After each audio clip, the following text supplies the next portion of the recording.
자, 이화영 전 평화부지사의 아내, 부인분이 자필 탄원서를 냈답니다. 탄원서에 이러한 내용이 담겨 있었다라는 보도가 많이 나왔죠.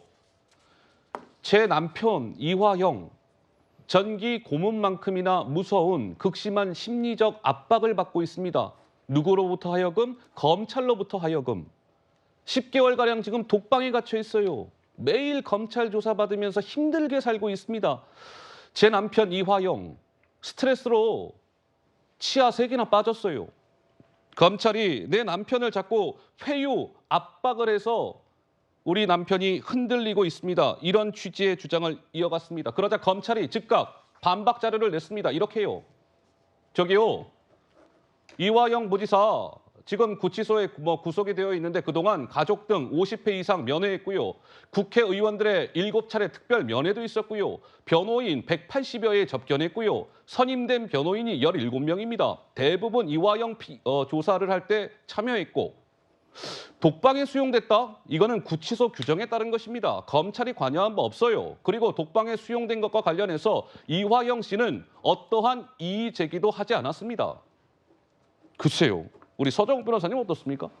아마 이게 그 부인이요. 예. 저는 민주당이나 또는 이제 지지층을 향해서 남편이 이제 그 어쩔 수 없이 검찰 압박 때문에 부른 거니까 예. 좀 이게 비난 여론을 좀 줄이기 위해서 역할 분담한 게 아닌가 이래 보입니다.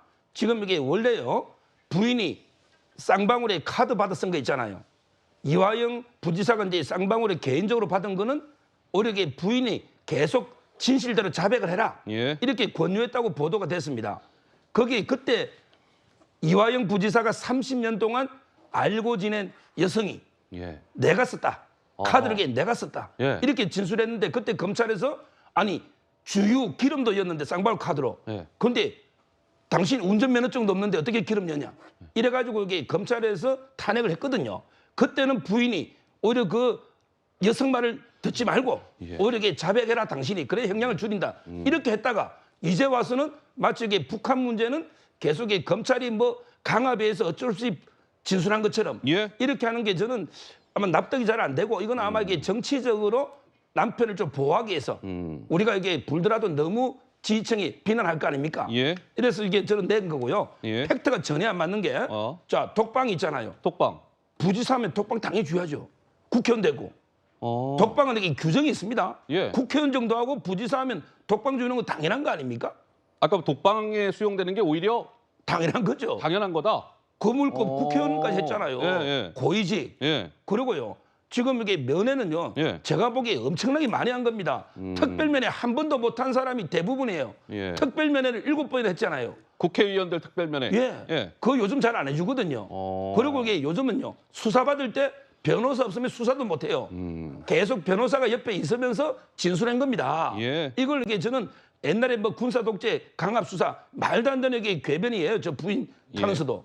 이승훈 변호사님. 예. 네, 여기에 대해서 좀 우리가 주의해야 될 게 부인이 이 탄원서를 낸 거잖아요. 그러면 그만큼 좀 걱정을 많이 하고 있을 거예요. 뭐 남편이 이빨도 3개 빠졌다. 독방에서 10개월간 구금돼 있다. 물론 본인이 원하면 독방에 있을 수도 있죠. 근데 본인이 원하지 않으면 혼거방인 다른 재소자들하고 같이 쓰는 경우도 있어요. 예. 그래서 아마도 본인이 이제 남편이 독방이 아닌 혼거를 요청했는데 독방에 계속 있게 한 것 같다. 이런 취지의 주장으로 보여지고요. 네. 또 이게 주변에서 들려오는 말 들으면 이화영 부지사뿐만 아니라 이화영 부지사의 부인과 또 가족들 그리고 지인까지도 조사 범위를 넓히면서 전방위적으로 압박을 하고 있다고 해요. 그러면 그런 압박을 해서 진실을 말한다라고 한다면 우리가 걱정할 필요는 없을 것 같아요. 그런데 너무 압박이 강하고 또 너무 지금 10개월 동안 구금돼 있는데 아직도 재판 중임에도 불구하고 검찰에서 2회 정도 조사를 받는다고 하니까 예.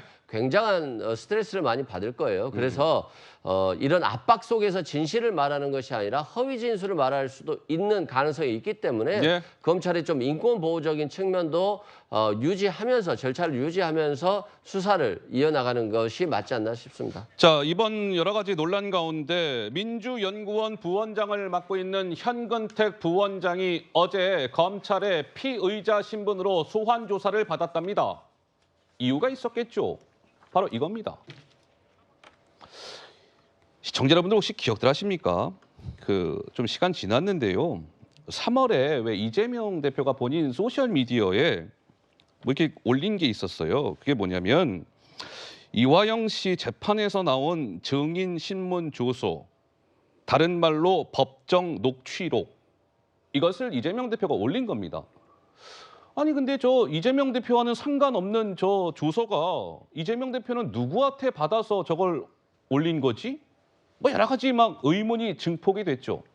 근데 검찰은 이재명 대표에게 전달되는 그 과정에 현근택 민주연구원 부원장이 있을 것이다. 그렇게 보고 어제 현 부원장을 피의자 신분으로 조사했다. 상황에 따라서는 이재명 대표에 대한 조사도 불가피해 보인다.